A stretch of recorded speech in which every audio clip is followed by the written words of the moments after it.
ഞങ്ങളുടെ പാലക്കാട് കൊല്ലങ്കോട് യാത്രയിൽ മൂന്നാമതായിട്ട് പോയത് സീതാർകുണ്ട് വെള്ളച്ചാട്ടം കാണാനായിരുന്നു. മഴക്കാലമല്ലാത്തതുകൊണ്ട് തന്നെ വെള്ളം വളരെ കുറവായിരുന്നു. അതിൻ്റെ ഭംഗി മുഴുവനായി കാണാൻ സാധിച്ചില്ല എന്ന് വേണം പറയാൻ. പൊതുവെ പുഴയിലിറങ്ങാനോ കുളിക്കാനോ സാധിക്കാത്ത സാഹചര്യമായതിനാൽ ഞങ്ങൾ കുറച്ചു നേരം അവിടെ ഇരുന്ന് എല്ലാ കാഴ്ചകളും കണ്ട് ആസ്വദിച്ചു.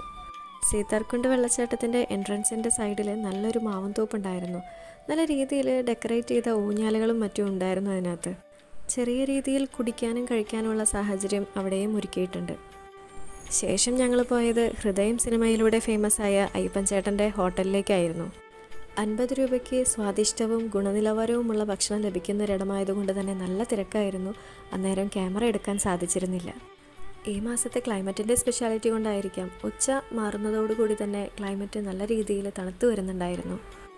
സീതാർകുണ്ട് വെള്ളച്ചാട്ടം കഴിഞ്ഞ് ഇറങ്ങി വരുമ്പോൾ നമുക്ക് ആ താമരപ്പാടം വഴി തന്നെയാണ് തിരിച്ചു വരാനായിട്ട് സാധിക്കുക. ഭാവിയിൽ വളരെ നല്ല രീതിയിൽ തന്നെ ടൂറിസം ഇവിടെ വികസിക്കുമെന്ന് നമുക്ക് പ്രതീക്ഷിക്കാം. ഇനിയൊരിക്കൽ വയലിൽ നല്ല പച്ചപ്പ് വിരിയുന്ന നേരത്ത് ഒരിക്കൽ കൂടി വരണമെന്ന് കരുതി ഞങ്ങൾ പിന്നെയും യാത്ര തിരിച്ചു. ഗൂഗിൾ മാപ്പ് നോക്കണമെങ്കിൽ പോലും നമുക്ക് പോകേണ്ട സ്ഥലത്തിൻ്റെ പേരെങ്കിലും അറിഞ്ഞിരിക്കണമല്ലോ. ഇവിടെ എന്തൊക്കെ സ്ഥലമാണ് എങ്ങനെയൊക്കെയാണ് എന്നറിയാത്തത് കൊണ്ട് അടുത്ത് ഉള്ള ആളുകളോട് കണ്ട ആളുകളോടൊക്കെ നമ്മൾ സ്ഥലം ചോദിച്ചറിഞ്ഞാണ് പോയിക്കൊണ്ടിരുന്നത്. അതിലൊരു ചേട്ടനാണ് നമ്മുടെ മുന്നിൽ പോയിക്കൊണ്ടിരിക്കുന്നത്. പിന്നെ അദ്ദേഹം പറഞ്ഞതനുസരിച്ച് കുടിലിടം എന്ന് പറയുന്നൊരു സ്ഥലത്തേക്കാണ് നമ്മൾ പോയത്. നമ്മുടെ താമരപ്പാടം പോലെ തന്നെ അറേഞ്ച് ചെയ്തിട്ടുള്ള മറ്റൊരു സ്ഥലമായിരുന്നു കുടിലിടം. പോകുന്ന വഴിയിലെ നൊസ്റ്റാൾജിക്കായ മറ്റൊരു കാര്യം കൂടി കണ്ടു. മുള കൊണ്ട് തീർത്ത വേലികൾ. എൻ്റെ ചെറുപ്പത്തിൽ, അതായത് ഒരു 20 വർഷം മുൻപൊക്കെയാണ് ഞാൻ ഇത്തരത്തിലുള്ള വേലികൾ കണ്ടതായിട്ട് ഓർക്കുന്നത്. പെട്ടെന്ന് ഈ വേലികൾ കാഴ്ചയ്ക്ക് മുന്നിൽ വന്നപ്പോൾ അമ്മ വീടും അവിടെ ഉണ്ടായിരുന്ന വെക്കേഷനും ഒക്കെയാണ് ഓർമ്മ വന്നത്. അതിനുശേഷം വീട്ടിലേക്ക് തിരിക്കുമ്പോഴാണ് ഞങ്ങൾ പുതിയൊരു ബോർഡ് കാണുന്നത്. Nenmara pets park. ഉച്ചയൂണ് കഴിഞ്ഞതോടെ മറ്റൊന്നും കാണാനില്ലാത്തത് കൊണ്ട് ഞങ്ങൾ തിരിച്ചതായിരുന്നു വീട്ടിലേക്ക്. അങ്ങനെ ഒട്ടും പ്രതീക്ഷിക്കാതെ നമ്മൾ പെറ്റ്സ് പാർക്കും കാണാനായിട്ട് തീരുമാനിച്ചു. വിശാലമായ മുറ്റമുണ്ട്. അതുകൂടാതെ പാർക്കിങ്ങിന് മറ്റ് ഒരു ഏരിയ കൂടി അറേഞ്ച് ചെയ്ത് വെച്ചിട്ടുണ്ട്.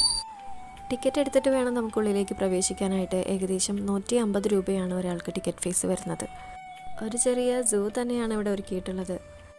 കുട്ടികളുമായിട്ട് പോകുന്നവർക്ക് ഒരു ഈവനിങ് സ്പെൻഡ് ചെയ്യാനുള്ള വക ഇതിനകത്തുണ്ട്. കുതിര സവാരി ചെയ്യാനുള്ള ഫെസിലിറ്റി ഉണ്ട്. 50 രൂപയാണ് അതിന് വരുന്നത്. കയറുമ്പോൾ തന്നെ നല്ല ഫിഷൊക്കെ അറേഞ്ച് ചെയ്ത് വെച്ചിട്ടുണ്ട്. പിന്നെ ചെറിയ ചെറിയ അനിമൽസ്, അങ്ങനെ വളരെ രസകരമായ രീതിയിൽ അതും ഡെവലപ്പ് ചെയ്ത് കൊണ്ടുവരുന്നുണ്ട്. ഇതാണ് എൻ്റെ ഹസ്ബൻഡിന് ഏറ്റവും അട്രാക്റ്റീവായിട്ട് തോന്നിയത്. പാമ്പ്, തത്ത, ഓന്ത് മുതലായവയെ നമുക്ക് കയ്യിലെടുക്കാനൊക്കെ സാധിക്കും. അതിന് വേറെ നമുക്ക് എക്സ്പെൻസ് ഒന്നും വരുന്നില്ല.